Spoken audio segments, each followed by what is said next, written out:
একটা তোমাদের ইকোনমিক্সের ক্লাস নিয়ে এসেছি, তো ইকোনমিক্সটাকেও আজকে একটুখানি একটা ভালো চ্যাপ্টার পড়াবো যেখান থেকে অনেক কনসেপচুয়ালের উপর অনেক সময় কোশ্চেন আসে। আমরা কনসেপ্টের উপর আমরা কোনো কোশ্চেনটাকে দিলে আমরা পারি না। সেইটা হচ্ছে কি ন্যাশনাল ইনকাম। ঠিক আছে, হ্যাঁ দেখতে পাচ্ছ সবাই? স্ক্রিনটা দেখতে পাচ্ছ সবাই? স্ক্রিনটা দেখা যাচ্ছে? ঠিক আছে, ওকে। দেখো যেটা করব সেটা হচ্ছে ন্যাশনাল ইনকাম। ঠিক আছে, ন্যাশনাল ইনকাম কথাটার মানে কি? বাংলায় যেটাকে বলা হয় জাতীয় আয়। এখন জাতীয় আয় মানে কি? একটা কোনো দেশের, একটা কোনো নেশনের, একটা কোনো কান্ট্রির তার কোনো জাতীয় আয়।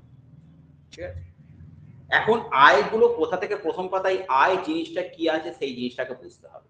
আয়টা আমরা কোথা থেকে আসে? আমাদের যতগুলো কান্ট্রিতে যে আয়টা হয়, ইনকামটা হয়, সেটা কিভাবে হয়?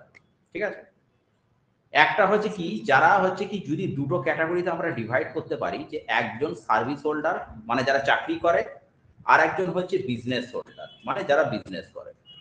ঠিক আছে, কিছু কিছু লোক বিজনেস করে, কিছু কিছু লোক সার্ভিস করে।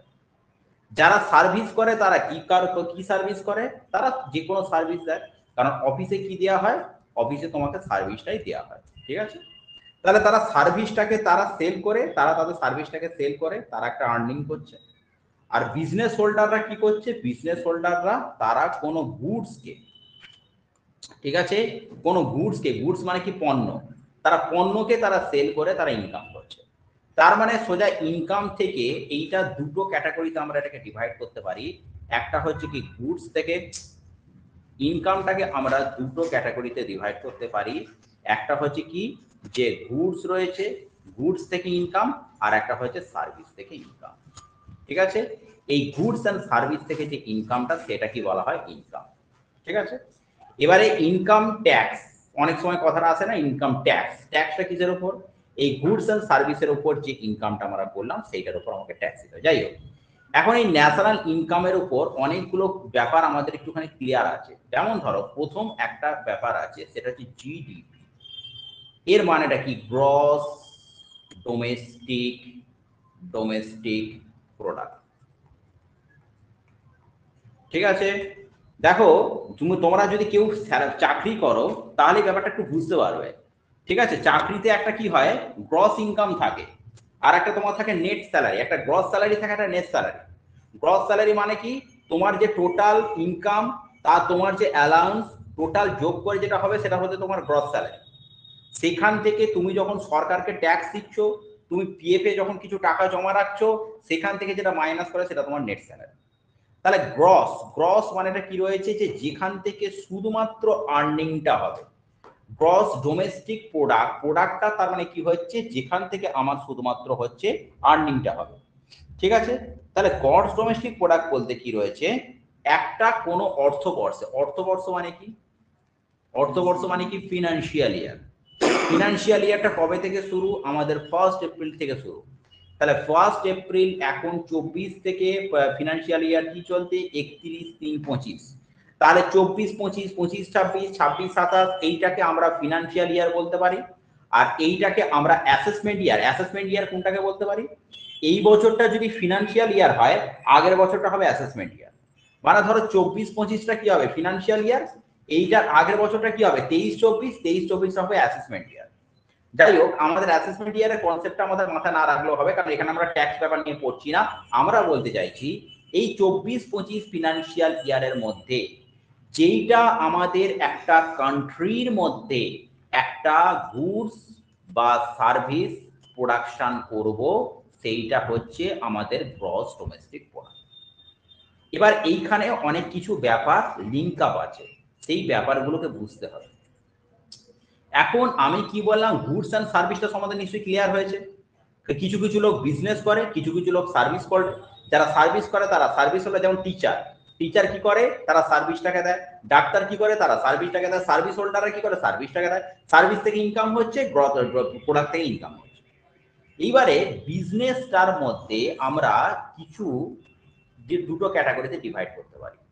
একটা হচ্ছে কি ইন্ডিয়ান অরিজিন বিজনেস রয়েছে, ইন্ডিয়ান অরিজিন বিজনেস রয়েছে, আর একটা রয়েছে যে সেটা হচ্ছে ফরেন জায়ান্ট রয়েছে। ফরেন জায়ান্ট রয়েছে, ফরেন জায়ান্ট রয়েছে মানে কি, যারা বিদেশি কোম্পানি তারা ভারতবর্ষে এসে বাণিজ্য করছে। এরকম অনেক কোম্পানি রয়েছে, ওয়ালমার্ট, ওয়ালমার্টটা কি বিদেশি কোম্পানি, তারাও ভারতে বাণিজ্য করছে। আচ্ছা, ভারতে যখন ব্যবসা করছে তাহলে তারাও তো ভারতে প্রোডাক্ট উৎপন্ন করছে, আবার ইন্ডিয়ান কোম্পানিগুলো ভারতে ব্যবসা করছে, তারাও প্রোডাক্ট উৎপন্ন করছে। তাহলে ক্রস ডোমেস্টিক প্রোডাক্টের মধ্যে কি হচ্ছে, একটা কোনো দেশে নিজের কোনো দেশীয় কোম্পানি এবং বিদেশি কোম্পানির দ্বারা যে টোটাল গুডস অ্যান্ড টোটাল সার্ভিসটা প্রোডাকশন হচ্ছে, this is called gross domestic product. ঠিক আছে, গ্রস ডোমেস্টিক প্রোডাক্ট। ঠিক আছে, আচ্ছা এখানে দেখো ভালো করে একটা জিনিস দেখো, ডোমেস্টিক কথাটা রয়েছে, এই ওয়ার্ডটার সাথে কিন্তু অনেকখানি রিলেটেড রয়েছে। গ্রস ডোমেস্টিক প্রোডাক্ট, ডোমেস্টিক মানে একটা দেশের মধ্যে বোঝাবে, কিন্তু দেশের বাইরে যাবে না। ইন্ডিয়ার বাইরেও যদি কোনো দেশের ইনকামটা হয়, সেটাকে আমরা ইন্ডিয়ান ইনকাম হতে পারে, কিন্তু সেটা তো বাইরে থেকে উদ্ভূত হচ্ছে। ওয়ালমার্টটা বাইরে গিয়ে বিজনেস করে, আমরা ওয়ালমার্ট থেকে কিছু ইম্পোর্ট করি, সেইটা তো বাইরের জিনিসটা হচ্ছে না, সেটা কাউন্ট হবে না। শুধুমাত্র আমাদের দেশের মধ্যে, শুধুমাত্র আমাদের দেশের মধ্যে যে গুডস অ্যান্ড সার্ভিসটা প্রোডাকশন হচ্ছে, সেইটাকে আমরা কি বলতে পারবো, গ্রস ডোমেস্টিক প্রোডাক্ট। ডোমেস্টিক কথাটা কিন্তু এখানে খুব ইম্পর্টেন্ট রয়েছে। ঠিক আছে, আচ্ছা এইবারে একটা কথা হচ্ছে কি, যে আর একটা জিনিস শুনে রাখো, এইখানে হচ্ছে গ্রস ডোমেস্টিক প্রোডাক্ট। আচ্ছা এবারে আর একটা রয়েছে net domestic product. Net domestic product আমি কি বললাম, এক্ষুনি তোমাদের বললাম তো যে ক্রস স্যালারি নো স্যালারি।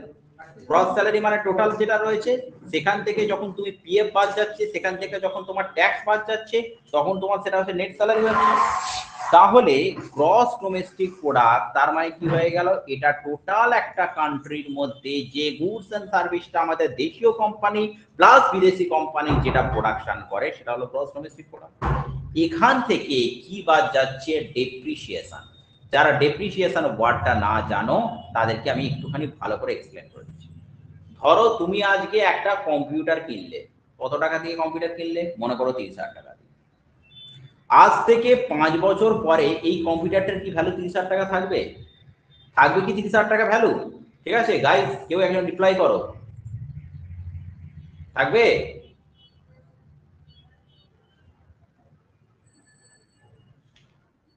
না, কখনোই থাকবে না। কেন বলছি, কারণ কথা হচ্ছে কি, যে কম্পিউটারটা আজকের থেকে যখন আমি কিনলাম, আজ থেকেই আমি ইউজ করা শুরু করছি। তাহলে কিরকম ভাবে এবার কতটা ক্ষয় হচ্ছে, আমি যদি বলি একটা জিনিস আমি কিনেছি, সেইটাকে ব্যবহার করা শুরু করলাম, সেটা কত পার্সেন্ট ক্ষয় হচ্ছে, এটাকে তুমি বলো না। ওরম করে কি করে মেজারমেন্ট হবে, একটা কোনো জিনিস আমি কিনেছি, সেটা কত পার্সেন্ট ক্ষয় হচ্ছে ওরকম কিছু বলা যায় না, বলা যায় না। তো মোটামুটি একটা ধরে নেওয়া হয়, যেরকম ভাবে আমি মেশিনটা ইউজ করছি, তার ধরো 10% করে ক্ষয় হচ্ছে ফার্স্ট ইয়ারে। তার মানে কত হলো, ফার্স্ট ইয়ারে 10% করে ধরো, তাহলে আমি একটুখানি বোঝাচ্ছি। ধরো ফার্স্ট কত রয়েছে, 30,000 টাকা।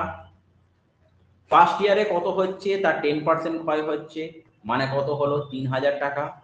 তাহলে তোমার কত হলো, 27,000 টাকা।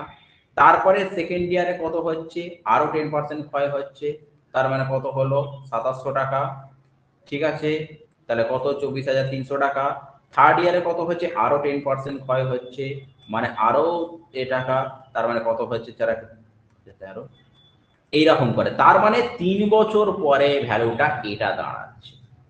ঠিক আছে, এখন এই যে প্রত্যেক বছর দেখতে পাচ্ছ ভ্যালুটা কমছে, দেখতে পেয়েছো, এই প্রত্যেক বছর ভ্যালুটাকে কমাটাকে আমরা কি বলতে পারবো, ডেপ্রিসিয়েশন। এটাকে কেন ইনক্লুড করা দরকার আছে কমার্সে, কেন এটাকে নিয়ে আমরা ক্যালকুলেশন করব? এখানে কম্পিউটারের ক্ষেত্রে কোনো ব্যাপার না, কম্পিউটার আমরা হিউম্যান কনজাম্পশনের জন্য, কখন খারাপ হলো আবার একটা নতুন পার্টস পাল্টে দেবো। ঠিক আছে, নতুন আবার একটা খারাপ হলো, ভাই কম্পিউটারটাকে বদলে, পয়সা আছে ভাই ল্যাপটপ কিনে নেবো।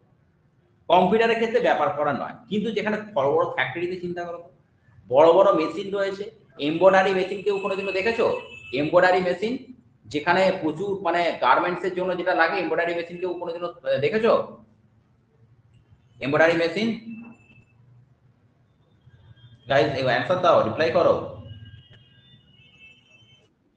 ঠিক আছে, তো এইবারে কথা হচ্ছে কি যে সেইখানে এমব্রয়ডারি মেশিন দিয়ে কি হয় একসাথে অনেকগুলো জিনিসের হচ্ছে প্রোডাকশন হয়। সেখানে আজ থেকে 5 বছর পরে ওদের একটা ভ্যালুয়ারকে দিয়ে এক্সপার্ট ভ্যালুয়ারকে দিয়ে ভ্যালুয়েশন করা হয়। আজ থেকে 5 বছর পরে মেশিনটার কত ভ্যালু দাঁড়াবে সেই অনুযায়ী কিন্তু মেশিনটার রিনিউয়েবল লাগে। দিস ইজ কল্ড হচ্ছে ডেপ্রিসিয়েশন। ঠিক আছে, তাহলে সেই গ্রস ডোমেস্টিক প্রোডাক্ট থেকে যে প্রত্যেকটা গুডসেরও তো একটা ডেপ্রিসিয়েশন রয়েছে, সেই ডেপ্রিসিয়েশনটা তো ওখানের মধ্যে ইনক্লুড হয়ে রয়েছে। তাহলে টোটাল প্রোডাকশন সেখান থেকে কি বাদ যাচ্ছে? ডেপ্রিসিয়েশন বাদ যাচ্ছে। এখান থেকে তোমার যেটা হচ্ছে সেটা হচ্ছে net national product. Net national product বা এটাকে কি বলা হয়? এনএনপি। তাহলে একটা হয়ে গেল কি জিডিপি আর একটা হচ্ছে এনএনপি। মাথা ঢুকলো? ঠিক আছে, আচ্ছা এইবারে কথা হচ্ছে কি যে এইখানে একটা ব্যাপার আছে, আর একটা জিনিস এখানে বলি, না হলে আমার জিনিসটা বলাটা কমপ্লিট হবে না। পার ক্যাপিটা ইনকাম, পার ক্যাপিটা ইনকাম। এখন কথা হচ্ছে ধরো আমাদের কি বললাম দুটো জিনিস, একটা সার্ভিস একটা বিজনেস। সার্ভিস আর বিজনেস করে প্রচুর লোক অনেকে পয়সা কামিয়ে নিল। তাহলে সারা দেশে একটা টোটাল ক্যাপিটাল, একটা টোটাল আর্নিং সেখানে গ্যাদার হলো, যে কিছু সার্ভিস সেক্টর থেকে এত আসছে, বিজনেস সেক্টর থেকে এত আসছে, ট্রেড অ্যান্ড কমার্স সেক্টর থেকে এত আসছে, সার্ভিস সেক্টর থেকে আসছে এত দিয়ে টোটাল করে একটা ক্যাপিটাল বা একটা আর্নিং সেটা জমা হলো কি না? এই আর্নিংটা যদি আমি বলি যে আমি যদি বলি আমাদের দেশ খুব বিশাল বড়, আমাদের দেশ খুব ডেভেলপ কান্ট্রি, আমাদের দেশ খুব ধনী দেশ, খুব রিচ কান্ট্রি। কখন রিচ কান্ট্রি হবে? যখন সেই দেশের পার ক্যাপিটা ইনকামটা বেশি। পার ক্যাপিটা মানে কি? এই যে টোটাল আর্নিংস হলো by total population, by total population, total earning by total population করে যখন প্রত্যেকটা ব্যক্তির আমরা আয়টা বার করতে পারবো, তখনই সেইখানটা হচ্ছে বলে পার ক্যাপিটা ইনকাম। পার ক্যাপিটা ইনকাম যে দেশের যত ভালো সেই দেশ কিন্তু তত বেশি হচ্ছে ডেভেলপ। ঠিক আছে, এইবারে কথা হচ্ছে কি যে এইখানে একটা ব্যাপার কিন্তু আছে, এখানে একটা ব্যাপার কিন্তু আছে। এইবারে কি হচ্ছে দেখো, জিডিপি হলো, এইবারে আমরা কি আসছি যে এবারে হচ্ছে ন্যাশনাল প্রোডাক্ট। দেখো গ্রস ন্যাশনাল জিএনএম। ঠিক আছে, জিএনএমটা কি মানে কি? যেটাকে বলা হয়ে থাকে গ্রস ন্যাশনাল প্রোডাক্ট। ঠিক আছে, একটা বললাম জিডিপি গ্রস ডোমেস্টিক প্রোডাক্ট, আর একটা কি বলছি গ্রস ন্যাশনাল প্রোডাক্ট। ঠিক আছে, গ্রস ন্যাশনাল প্রোডাক্ট। তাহলে এই দুটো, হ্যাঁ গ্রস ন্যাশনাল প্রোডাক্ট, এই দুটোর মধ্যে ডিফারেন্সটা কি? এটাও তো ডোমেস্টিক, ওটাও তো ন্যাশনাল, ডিফারেন্সটা কি? শোনো ভালো করে বলে দিই, তাহলে তোমরা এই সমীকরণটা মাথায় রেখে দাও, তাহলে একদম খুব সুন্দর হবে। জিডিপি তোমরা বুঝতে পারলে, প্লাস হচ্ছে এক্স মাইনাস এম। এই এক্স এর ব্যাপারটা কি আর এম এর ব্যাপারটা কি এটা মনে রাখবে। এক্স এর ব্যাপারটা হচ্ছে আমাদের যারা ইন্ডিয়ান সিটিজেন রয়েছে, হ্যাঁ ইন্ডিয়ান সিটিজেন, তাদের ইনকামটা, ইন্ডিয়ান সিটিজেন থেকে তাদের ইনকামটা, আর বিদেশিগণ দেশ থেকে যে আয় করে, আর একটা হচ্ছে কি এখানে যারা আমাদের বিদেশিরা যারা বসবাস করছে তারা যে দেশ থেকে যেটা আয় করে সেই দুটোকে মাইনাস হবে। ঠিক আছে, তাহলে আমাদের ইন্ডিয়ান সিটিজেন যেটা ইনকামটা করে, আর যারা বিদেশিরা আমাদের দেশ থেকে যেটা ইনকাম করে, ইন্ডিয়ান সিটিজেনদের ইনকাম থেকে আমাদের বিদেশিরা এই দেশ থেকে যেটা ইনকাম করে সেইটাকে মাইনাস হবে। ঠিক আছে, সেইটাকে মাইনাস হবে। সেইটা হলেই কিন্তু তবেই আমরা তখন বলতে পারবো যে GDP plus X minus M equal to কি হয়ে গেল? কি জিএনএম। ঠিক আছে, ঠিক আছে, তার মানে একটা কথা হচ্ছে কি এইখান থেকেও একটা কথা হচ্ছে কি দেখো, জিএনএম হলো, শোনো তাহলে এবারে কি হলো জিএনএন, জি মানে কি রয়ে গেল, জি মানে হয়ে গেল গ্রস। এবারে কি হবে, জিটার বাদ দিয়ে কি হবে, জি এর পরে কি আছে এন। আমি কি বলেছিলাম, gross national product, net national product বলেছিলাম তো। তাহলে এটা তো gross national sorry GNP gross national product, আর একটা কি হবে এনএনপি নেট ন্যাশনাল প্রোডাক্ট। এটাও ঠিক তাই, এটাও ঠিক তাই, কি হবে জিএনপি মানে গ্রস ন্যাশনাল প্রোডাক্ট থেকে ডেপ্রিসিয়েশন বাদ যাবে, ব্যাস। তাহলে কি হয়ে গেল, নেট ন্যাশনাল প্রোডাক্ট হয়ে গেল। ঠিক আছে, সব সময় মনে রাখবে এনটা যখন আসবে, এন কথাটার মানে হচ্ছে নেট, আর জি কথাটার মানে হচ্ছে কি গ্রস, জি কথাটার মানে হচ্ছে কি গ্রস, আর এন কথাটার মানে হচ্ছে কি নেট। নেট যখনই বলবে সেখান থেকে হয় ডেপ্রিসিয়েশন বাদ যাবে, না হলে ট্যাক্স বাদ যাবে। বুঝতে পেরে গেছে হয়েছে। এইবারে কথা হচ্ছে কি, এবারে দেখো আমি আবার একবার জিএনপি সমীকরণটা আসছি, আর একবার জিএনপি সমীকরণটা আসছি। দেখো জিএনপি কি বলেছিলাম, কি বলেছিলাম জিএনপি না GDP plus X minus M বলেছিলাম তো। ঠিক আছে, এটাই তো গাইস, দেখতে পাচ্ছ সবাই, বুঝতে পারছো এটাতে? ঠিক আছে, একটা জিনিস দেখো এইখানে, এবারে প্রশ্ন হচ্ছে কখন জিএনপি ইকুয়াল টু জিডিপি হবে। শোনো, এক্স মানে কি বললাম, দেশের নাগরিকের ইনকাম, মাইনাস হচ্ছে বিদেশিরা এই দেশ থেকে যারা ইনকাম করে, এই দুটো যদি জিরো হয়ে যায় তখন কি হবে, তখন জিএনপি ইকুয়াল টু জিডিপি হবে।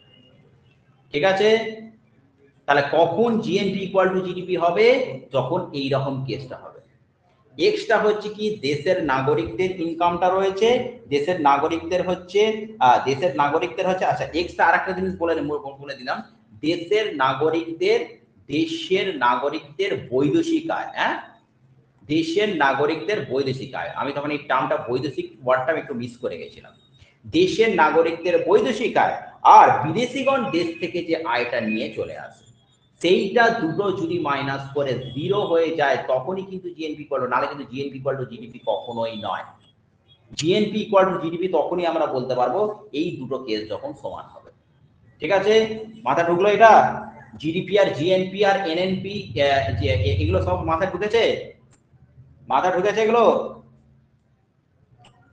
আচ্ছা, এইবারে দেখো এরপরে হচ্ছে কি, এরপরে হচ্ছে এটা এবারে কি হচ্ছে ন্যাশনাল ইনকাম এনআই, এটা একটা আলাদা। ঠিক আছে, এনআই এটা হচ্ছে এই ব্যাপারটা হচ্ছে একটুখানি আলাদা। এনআইটার হচ্ছে তোমার প্রথম কথা, দেখো প্রথম কথা ন্যাশনাল ইনকাম।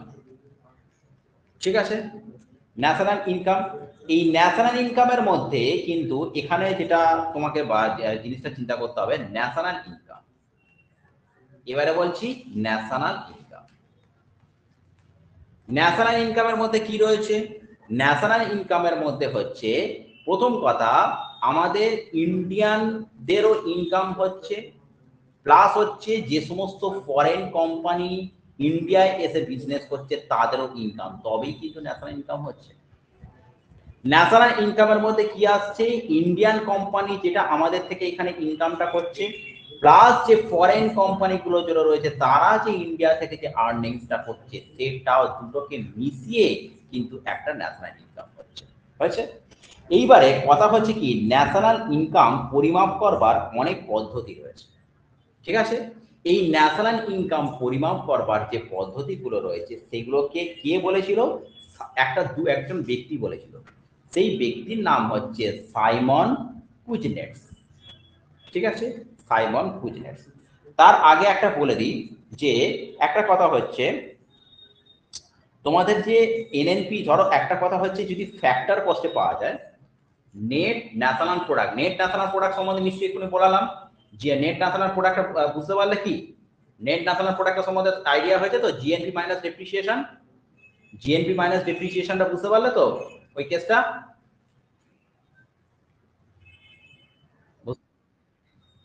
ওই তো বলছি যে গ্রস ন্যাশনাল প্রোডাক্ট, আমি যে এক্ষুনি কনসেপ্টটা বোঝালাম না, GDP plus X minus M, GDP plus X minus M যখন হবে তখন হচ্ছে সেটা গ্রস ন্যাশনাল প্রোডাক্ট। আর গ্রস ন্যাশনাল প্রোডাক্ট আর জিএনপিটা কখন এক হবে, যদি X minus M equal to zero হয়।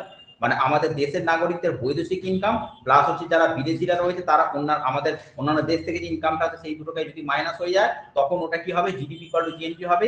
আর গ্রস ন্যাশনাল প্রোডাক্ট থেকে যখন ডেপ্রিসিয়েশনটা বাদ যাবে তখন সেটা এনএনপি। এবার এনএনপি ব্যাপারটা বুঝতে পারছো তো? ঠিক আছে, শোনো এইবারে একটা ভালো করে টার্মটা শোনো, তার আগে সাইমন কোটনের ব্যাপারটা আমি পরে আসছি। আমরা তার আগে একটা জিনিস বলে, এবারে হচ্ছে এনএনপিটা আমরা এইটুকু জানি যে জিএনপি, আমি যেটা এক্ষুনি পড়ালাম যে জিএনপি থেকে যদি ডেপ্রিসিয়েশনটা বাদ দিই তাহলে এনএনপি বোঝাবে। কিন্তু এবারে আসছি একটা term NNP, NNP at factor cost, NNP at factor cost কি হবে?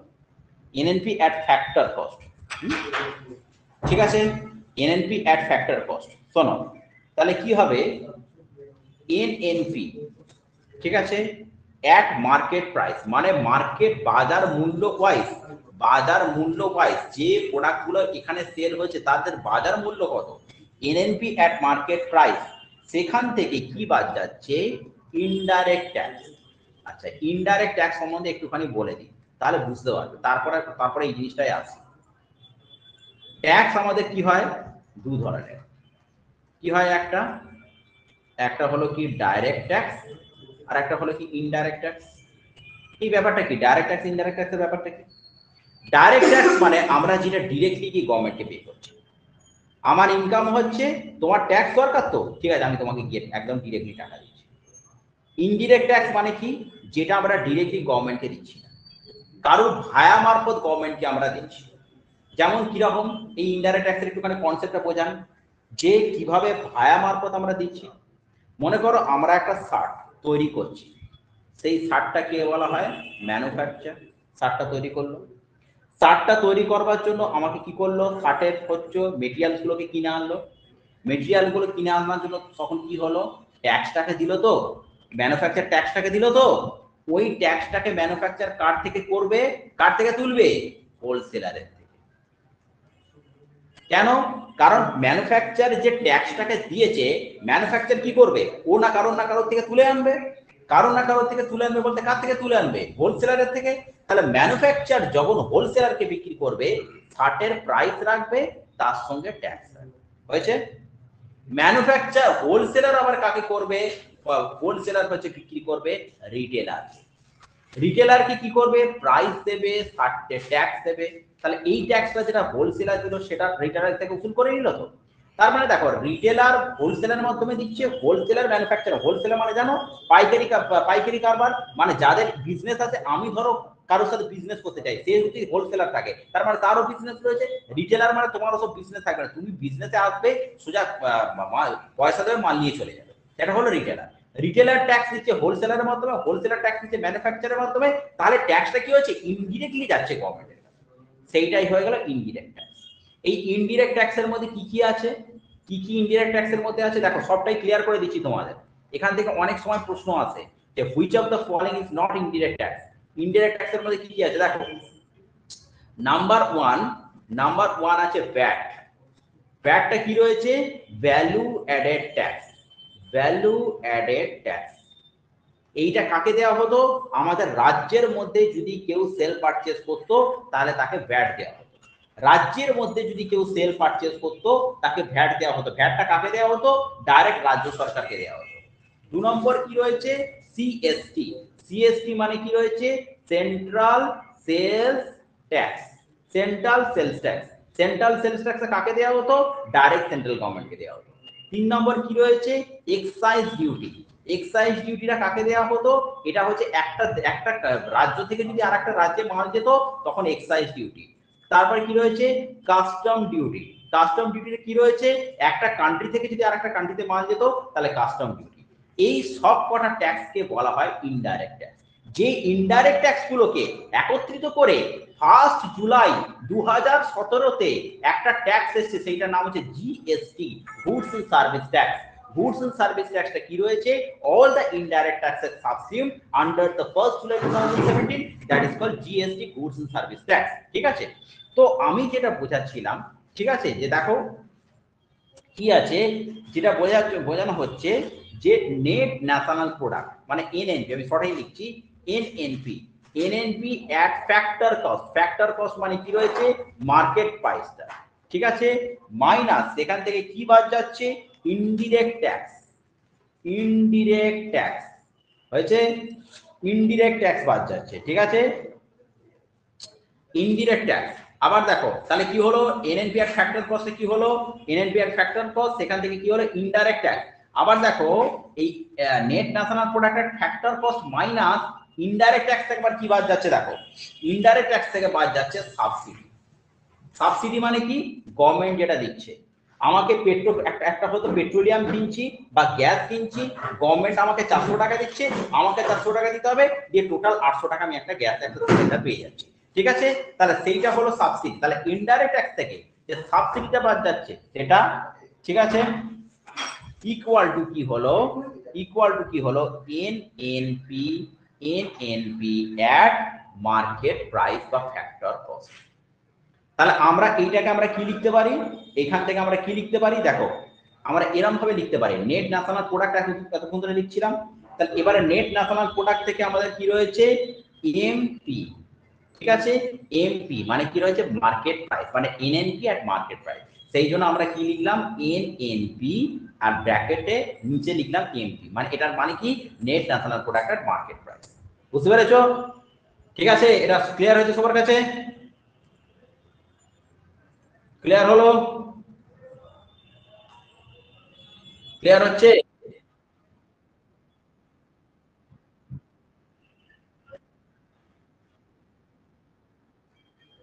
আচ্ছা 3 নম্বর আর 4 নম্বরটা বেশ ঠিক আছে।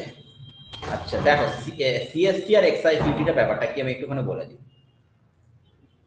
সিএসটি মানে কি, সিএসটি মানে কি, central sales tax, central sales tax. মনে রাখবে একটা স্টেট থেকে আর একটা স্টেটে যদি মালপত্র কেনা বেচা, ট্রানজাকশন মানে বুঝলো তো, যেখানে মানিটারি ব্যাপার থাকবে। ট্রানজাকশন মানে এরকম না যে আমি কাউকে ডোনেশন দিলাম সেটা কোনো ট্রানজাকশন, আমি কাউকে গিফট দিলাম সেটা কোনো ট্রানজাকশন না। ট্রানজাকশন মানে সেটা যেখানে মানিটারি ব্যাপার থাকবে, আমি তোমাকে কিছু পয়সা দিলাম, আমি তোমার কাছে পয়সা দিলাম, তোমার কাছে সার্ভিসটা কিনে নিলাম, তুমি আমাকে পড়াবে, আমি সেই রকম যদি ট্রানজাকশন হয় তবে কিন্তু সেটাকে বলে ট্রানজাকশন, নাহলে কিন্তু ট্রানজাকশন বলা যায় না। ট্রানজাকশন একটা বিরাট ব্যাপার আছে, যদি মনিটারি ব্যাপার না থাকে তাহলে ট্রানজাকশন বলা যায় না। একটা স্টেট থেকে আর একটা স্টেটে যে ট্রানজাকশনটা হয় সেই ট্রানজাকশনটাকে আমরা কি বলতে পারি, সেন্ট্রাল সেলস ট্যাক্স। এই সেন্ট্রাল সেলস ট্যাক্সটা কাকে দেওয়া হতো জানো, সেন্ট্রাল গভর্নমেন্টকে দেওয়া হতো, ঠিক আছে। আর এক্সাইজ ডিউটিটাও তাই, এখানে সরকার কি হতো, আর একটা ডিউটি বসাতো এক্সপোর্ট বা ইম্পোর্টের জন্য। কোনো রাজ্য থেকে তুমি যদি এক্সপোর্ট বা ইম্পোর্ট করে থাকো তাহলে কিন্তু সেন্ট্রাল গভর্নমেন্ট আর একটা ডিউটি বসাতো, সেই ডিউটিটা হচ্ছে এক্সাইজ ডিউটি। এই সব কটা ট্যাক্স যেগুলো রয়েছে, এই যে তোমার সেন্ট্রাল সেলস ট্যাক্স রয়েছে, ভ্যাট রয়েছে, এক্সাইজ ডিউটি রয়েছে, কাস্টম ডিউটি রয়েছে, এই সব কটা যে ট্যাক্স রয়েছে, ট্যাক্স গুলোকে একত্রিত করে 1 জুলাই 2017-তে যে একটাই ট্যাক্স এসছে, সেই ট্যাক্সটার নাম কি, জি তোমার জিএসটি মানে ক্রস ন্যাশনাল, তোমার হচ্ছে কি বললাম, গুডস অ্যান্ড সার্ভিস ট্যাক্স, ঠিক আছে, বোঝাতে পারলাম, বোঝাতে পারলাম। আচ্ছা ঠিক আছে, এইবারে দেখো একটা দুটো জিনিস আমি বোঝাচ্ছি, একটা হচ্ছে কি রিসেশন, রিসেশন, আর একটা হচ্ছে কি ডিপ্রেশন, ঠিক আছে। এখানে ডিপ্রেশন মানে ওই রকম না, আমরা যে ডিপ্রেশন রয়েছে সেই ডিপ্রেশন নয়, ঠিক আছে। এখানে এখানে ডিপ্রেশন মানেটা কি তোমাকে বোঝাচ্ছি, একটা হচ্ছে রিসেশন আর একটা হচ্ছে ডিপ্রেশন। রিসেশন, রিসেশন মানেটা কি রয়েছে, যে কন্টিনিউয়াস পিরিয়ড, ধরো একটা পিরিয়ডে, ঠিক আছে, একটা পিরিয়ডে মানে ধরো দুটো কোয়ার্টার, কোয়ার্টার মানে বোঝো, কোয়ার্টার মানে বোঝো, একটা বছরে কটা কোয়ার্টার থাকে, একটা বছরে কটা কোয়ার্টার থাকে বলো, এটা তো বলা উচিত, চটপট বলে ভালো, একটা বছরে কটা কোয়ার্টার থাকে, চারটে। যদি পর পর দুটো কোয়ার্টার মানে ফার্স্ট কোয়ার্টার আর একটা হলো সেকেন্ড কোয়ার্টার, এই দুটো কোয়ার্টার, ফার্স্ট কোয়ার্টার আর সেকেন্ড কোয়ার্টার, এই দুটো কোয়ার্টারে যদি মানে একদম মানে কি বলবো একটা আর্থিক লসের মধ্য দিয়ে দেশটা যায়, তখন সেইটাকে বলা হয়ে থাকে রিসেশন। ঠিক আছে, যাকে বলা হয়ে থাকে আর্থিক মন্দা। আর্থিক তার মানে কি রয়েছে, জিনিসপত্রের দামও বাড়ছে, এদিকে লোকে সেই রকম ভাবে কাজ কারবার নেই, ব্যাংকের এদিকে ইন্টারেস্ট রেটও বাড়াচ্ছে, লোন নিতে পারছে না, মানে এইরকম একটা যদি মানে ব্যাপারটা হচ্ছে কি দুটো কোয়ার্টার ধরে যায়, সেটাকে বলে যেটাকে বলে রিসেশন। আর ডিপ্রেশনটা কি, রিসেশনের জাস্ট আর একটা স্টেপ উপরে হচ্ছে ডিপ্রেশন। যদি একটা পিরিয়ড ধরে চলে, একটা অনেক দিন পিরিয়ড মানে 1 বছর 2 বছর 3 বছর 4 বছর ধরে সমানে রিসেশন যাচ্ছে, তখন কিন্তু ডিপ্রেশন চলে আসছে। তার মানে কতগুলো রিসেশনকে ইনক্লুড করলেই কিন্তু একটা ডিপ্রেশন ফর্ম হয়ে যাবে। ঠিক আছে, আর রিসেশন মানে কি বললাম, যে একটা বা দুটো কোয়ার্টারে যদি একটা আর্থিক মন্দাটা যায়, সেটাকে বলা হয়ে থাকে রিসেশন। ঠিক আছে, আচ্ছা এইবারে আর একটা টার্ম এখানে আমি শেখাচ্ছি, সেটা হচ্ছে কি ইনফ্লেশন। ঠিক আছে, আর একটা হচ্ছে স্ট্যাগফ্লেশন। স্ট্যাগফ্লেশন এই টার্মটা খুব আসে, ইনফ্লেশন আর একটা হচ্ছে স্ট্যাগফ্লেশন। ইনফ্লেশন মানেটা কেউ জানো? ইনফ্লেশন কেউ জানো? ইনফ্লেশন ব্যাপারটা জানো?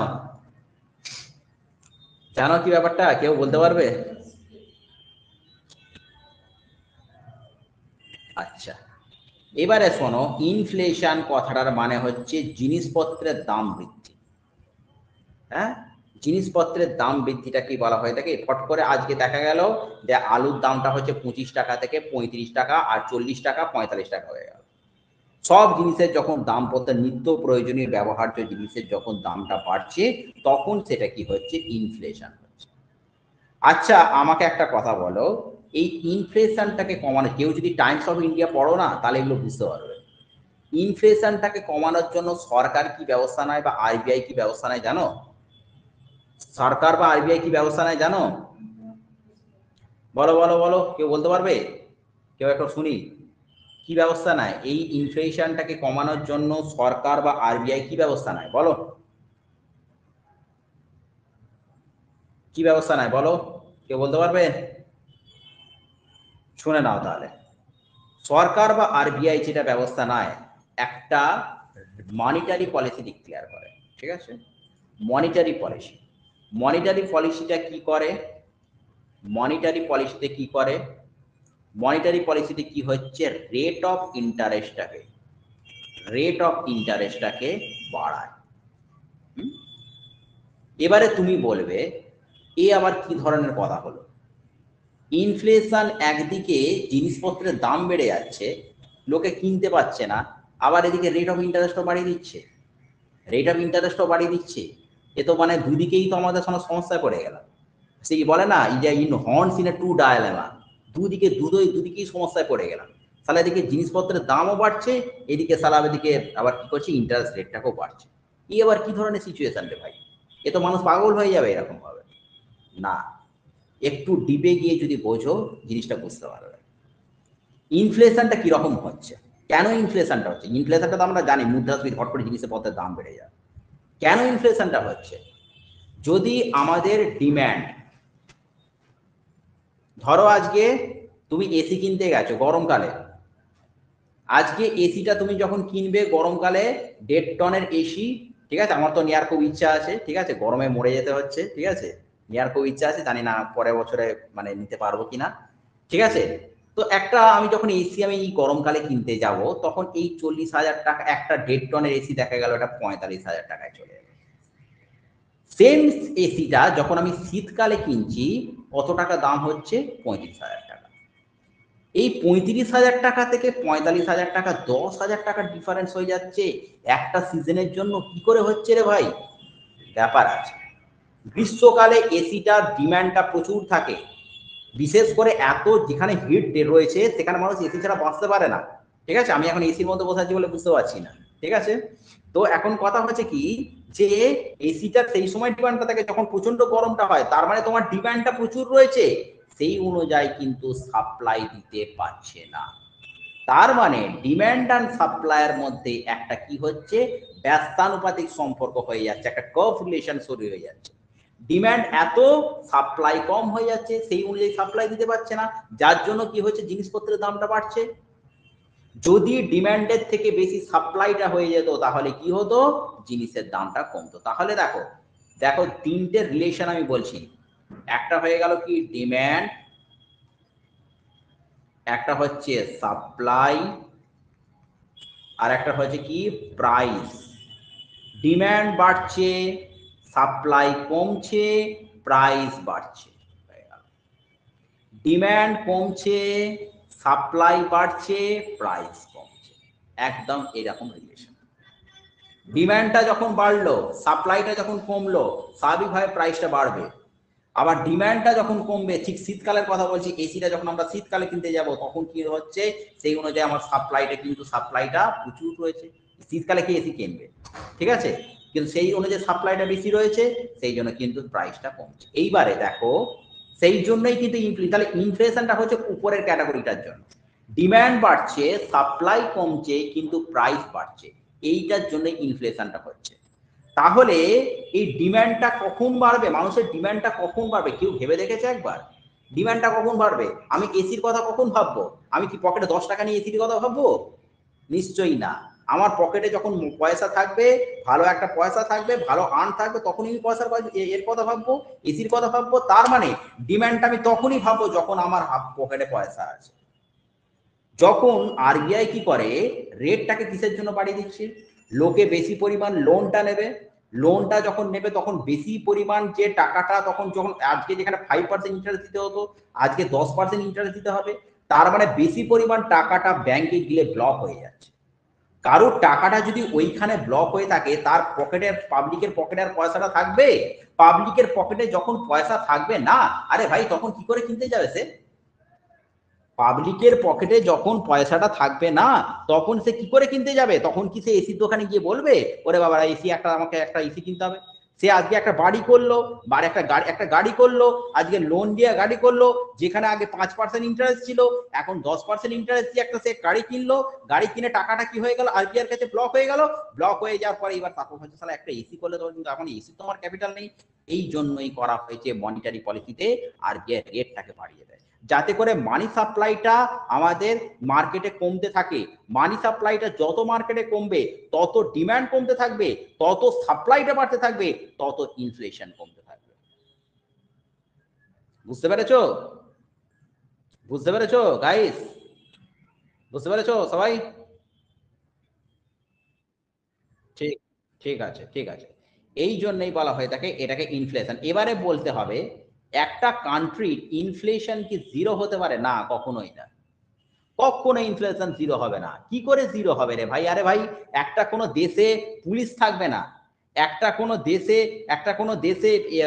আমাদের কি বেশ বলে টেকনোলজি থাকবে না, একটা কোনো দেশে আমাদের খাদ্য থাকবে না, আরে দেশটা তাহলে চলছে কি করে? পুলিশ নেই, খাদ্য নেই, টেকনোলজি নেই, দেশটা চলছে কি করে?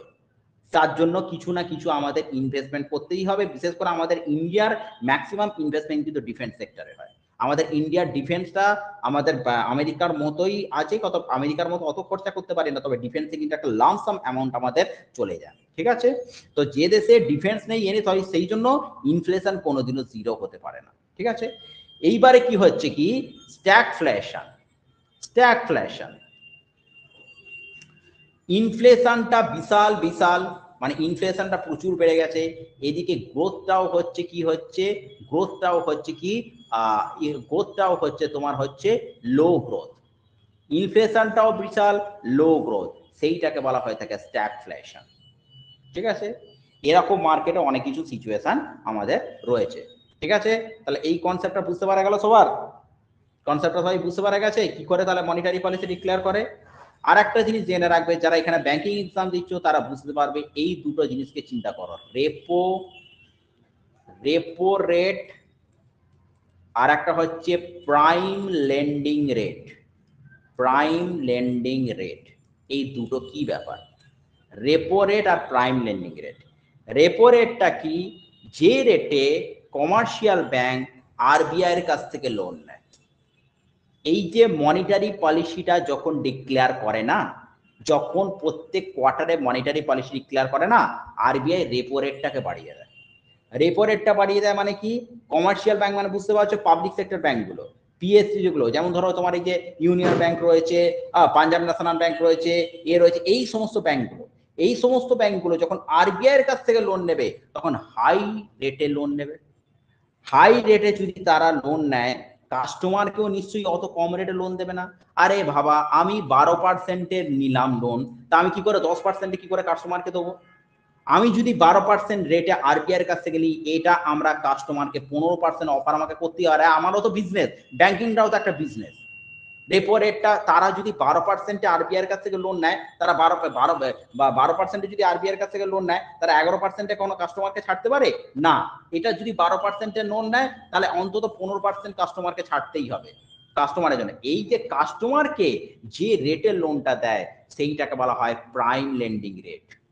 ঠিক আছে, সুতরাং রেপো রেট যত বাড়বে প্রাইম লেন্ডিং রেট তত বাড়বে, সোজা কথা। একদম সোজা হিসাবটা বুঝিয়ে দিলাম, কেন রেপো রেট বাড়বে, প্রাইম লেন্ডিং রেটটা বাড়বে, পুরো সোজা হিসাবটা বলে দিলাম। যত রেপো রেটটা বাড়বে, যত রেপো রেটটা বাড়বে, তত প্রাইম লেন্ডিং রেটটাও বাড়বে। ঠিক আছে, ঠিক আছে, ঠিক আছে। তাহলে এটা হচ্ছে রেপো রেট আর প্রাইম লেন্ডিং রেট। বুঝতে পেরেছো? বুঝতে পারা গেল এই গাইস? এটা বুঝতে পারা গেল? ঠিক আছে, এবারে লাস্ট একটা বলে জাস্ট ছেড়ে দেবো, সেটা হচ্ছে কি, যে জাতীয় আয় পরিমাপ করবার পদ্ধতি, প্রসেসটাকে বলে জাস্ট ছেড়ে দেবো, প্রসেসটাকে বলবো, প্রসেসটাকে বলে জাস্ট ছেড়ে দেবো। ঠিক আছে, এই জাতীয় আয় পরিমাপ করবার পদ্ধতি রয়েছে, তিনটে পদ্ধতি রয়েছে। সেই পদ্ধতিটা কে বলেছিল? সাইমন সাইমন কুজনেটস বলে একটা ভদ্রলোক রয়েছে, সাইমন কুজনেটস বলে একটা ভদ্রলোক রয়েছে, সে বলেছিল। প্রথম কথা, একটা মেথড বলেছিল, সেটা হচ্ছে প্রোডাক্ট মেথড। প্রথমে কি বলেছিল? Product method. ঠিক আছে, প্রোডাক্ট মেথড, প্রোডাক্ট মেথড। এই প্রোডাক্ট মেথড কিন্তু আর এখন প্রোডাক্ট নেই, এইটাকে কি নাম হয়ে গেছে? এইটার নাম হয়ে গেছে product service method. Product service, product service method. ঠিক আছে, দেখি। আচ্ছা পূর্ণেন্দু, আজকে নতুন, তুমি বুঝতে পারছো তো সব আমার কথাগুলো?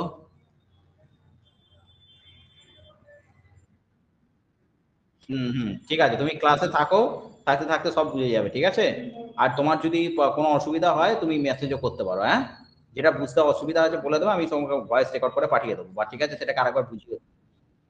ঠিক আছে, কোনো অসুবিধা নেই, এদিক দিয়ে পুরো কোঅপারেট করা হবে। তোমার যেটা অসুবিধা হবে তুমি সেটা বলে দেবে, এবং সেটাকে আমি কিন্তু ভয়েস রেকর্ড করে পাঠিয়ে দেবো। ঠিক আছে, বা যদি কোনো জায়গায় বুঝতে অসুবিধা থাকে তুমি আমাকে ওই নাম্বারে ফোনও করতে পারো। ঠিক আছে। হুম। আচ্ছা, তাহলে প্রোডাক্ট মেথডটা কি রয়েছে? Product service method.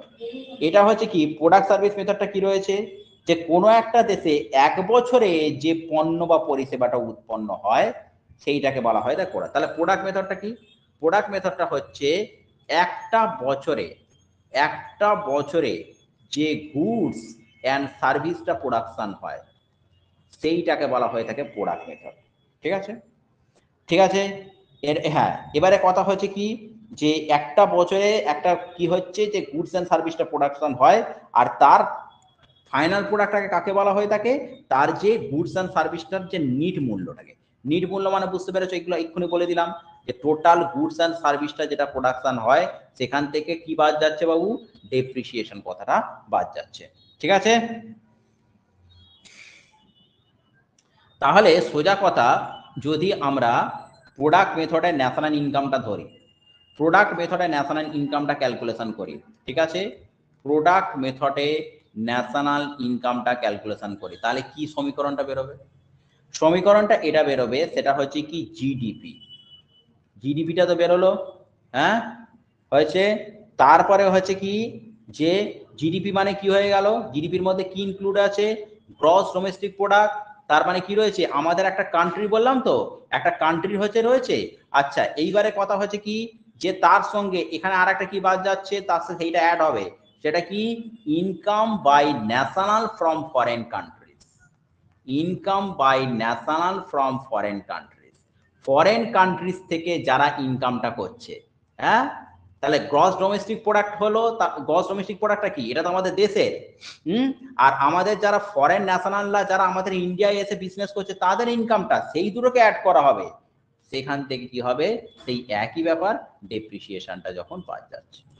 ঠিক আছে, তাহলে গ্রস ডোমেস্টিক প্রোডাক্টের মধ্যে গ্রস ডোমেস্টিক প্রোডাক্টটা, এবার তুমি বলবে এখানে একটা ব্যাপার একটুখানি গুলিয়ে যাওয়ার সম্ভাবনা আছে, সেই ব্যাপারটাকে একটু ক্লিয়ার করে দিই। যে স্যার আপনি তো বললেন গ্রস ডোমেস্টিক প্রোডাক্টের মধ্যে একটা আমাদের দেশের প্লাস হচ্ছে বাইরের কোম্পানিও যদি কিছু এ করে। আরে বাবা, তারা তো প্রোডাকশনটা করছে, আমি ইনকামটার কথা বলেছি। গ্রস ডোমেস্টিক প্রোডাক্ট মানে কি, আমাদের দেশের প্লাস বাইরের দেশে যে প্রোডাকশন করছে আর একটা জায়গা থেকে ইনকাম হচ্ছে, দুটো কিন্তু জিনিস আলাদা। ন্যাশনাল ইনকামের মধ্যে জিডিপি মানে প্রোডাকশনের ব্যাপারটা বলছি, গ্রস ডোমেস্টিক প্রোডাক্ট, সেইটার মধ্যে আমাদের ইন্ডিয়ান কোম্পানি প্লাস আমাদের ফরেন কোম্পানি যারা ইন্ডিয়ায় এসে বিজনেস করছে তাদের যে টোটাল, এটাকে গ্রস ডোমেস্টিক প্রোডাক্ট। সেখান থেকে তার সঙ্গে ইনকামটা কি যোগ হচ্ছে, ইনকাম বাই ফরেন ন্যাশনাল, যারা ফরেন ইনভেস্ট মানে ন্যাশনাল আমাদের ইন্ডিয়া এসে এ করছে তাদের যে ইনকামটা, ঠিক আছে, মানে তাদের প্রোডাক্টটাও প্লাস তাদের ইনকামটা, বুঝতে পেরেছো, তাদের ইনকামটাও প্লাস হচ্ছে প্রোডাক্টটা মাইনাস ডেপ্রিসিয়েশন, সেখান থেকে বাদ যাচ্ছে। বুঝতে পেরেছো প্রোডাক্ট মেথডে, প্রধান মেথডে বুঝতে পেরেছো। নেক্সট হচ্ছে দেখো ইনকাম, আরেকবার বলো। আচ্ছা, প্রথম কথা জিডিপি সম্বন্ধে তোমাদের ক্লিয়ার হয়েছে তো ব্যাপারটা। জিডিপি কি বললাম, আমাদের দেশীয় কোম্পানি, ঠিক আছে, ঠিক আছে, আমাদের দেশীয় কোম্পানি প্লাস হচ্ছে ফরেন কোম্পানি যারা আমাদের ইন্ডিয়ায় এসে বিজনেস করছে, তাদের কিউমুলেটিভ যে গুডস অ্যান্ড সার্ভিসটা প্রোডাকশন হচ্ছে আমাদের দেশে, সেটাকে বলা হয় গ্রস ডোমেস্টিক প্রোডাক্ট। মাথা ঢুকছে? এটাকে বলো গ্রস ডোমেস্টিক প্রোডাক্টটা তো বললাম, এটা মাথা ঢুকেছে কি? কে প্রশ্নটা করলে? কে প্রশ্নটা করলে? আরে বলো ইয়ার।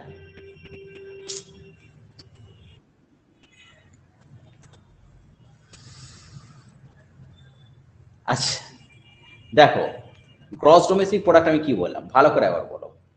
আমাদের ইন্ডিয়ান, আমাদের কি হচ্ছে ইন্ডিয়ান সিটিজেন আছে, ইন্ডিয়ান সিটিজেন আছে তো, প্লাস তো এরকমও আছে বাইরের অনেক কোম্পানি আমাদের ইন্ডিয়াতে বিজনেস করছে, যেমন কি রয়েছে ওয়ালমার্ট আছে তো, এরা কি হচ্ছে এ সমস্ত বিদেশি কোম্পানি, তারা আমাদের ইন্ডিয়াতে বিজনেস করছে তো, করছে তো, বলো হ্যাঁ কি না। হ্যাঁ, তাহলে আমরা ইন্ডিয়ান যে সমস্ত কোম্পানিগুলো তারাও গুডস অ্যান্ড সার্ভিসটা প্রোডাকশন করছে, আমি প্রথমেই তো বললাম তোমাদের যে আমাদের ইন্ডিয়ান কোম্পানিগুলো গুডস অ্যান্ড সার্ভিসটা প্রোডাকশন করছে। কিভাবে গুডস অ্যান্ড সার্ভিস প্রোডাকশন করছে, তারা যদি কিছু বিজনেস করে তাহলে তারা প্রোডাক্টটাকে প্রোডাকশন করছে, আর তারা যদি কিছু ধরো একটা কোনো কোম্পানি, ধরো ইলেকট্রনিক্সের কোম্পানি, ইলেকট্রনিক্সের কোম্পানি কি হলো, কোনো একটা এসি বিক্রি করলো, আবার একটা ইলেকট্রনিক্সের কোম্পানি বললো তোমার বাড়িতে যে এসিটা খারাপ হয়েছে আমি এসিটা গিয়ে রিপেয়ারিংও করে দিচ্ছি, কারণ আমি দুটো কাজই করি, আমি এসি যেমন সেলও করি, আবার তোমার বাড়িতে যে এসিটা রয়েছে সেটাকে রিপেয়ারও করি। তাহলে আমাদের যারা ইন্ডিয়ান সিটিজেনরা রয়েছে তাদের তাদের তাদের হচ্ছে প্রোডাকশনটা, প্লাস হচ্ছে যারা ফরেন কোম্পানি ইন্ডিয়া এসে বিজনেস করছে তাদের যে প্রোডাকশনটা, সেইটাকে বলা হয়ে থাকে গ্রস ডোমেস্টিক প্রোডাক্ট। প্লাস হচ্ছে কি রয়েছে ন্যাশনাল ইনকাম, প্লাস হচ্ছে আর কি রয়েছে যারা ফরেন কান্ট্রি যারা আমাদের আছে তাদের ইনকামটা, মানে এদের প্রোডাকশনটা প্লাস ইনকামটা দুটোকে মিলিয়ে সেখান থেকে যখন ডেপ্রিসিয়েশন বাদ যাচ্ছে তখনই সেটা হয়ে গেল কি ন্যাশনাল ইনকাম প্রোডাক্ট মেথডে। এবারে বুঝতে পেরেছো? ঠিক আছে, ঠিক আছে, থাক আজকে এই অবধি থাক। ঠিক আছে, এই অবধি ছিল, আজ এই ক্লাস ছিল।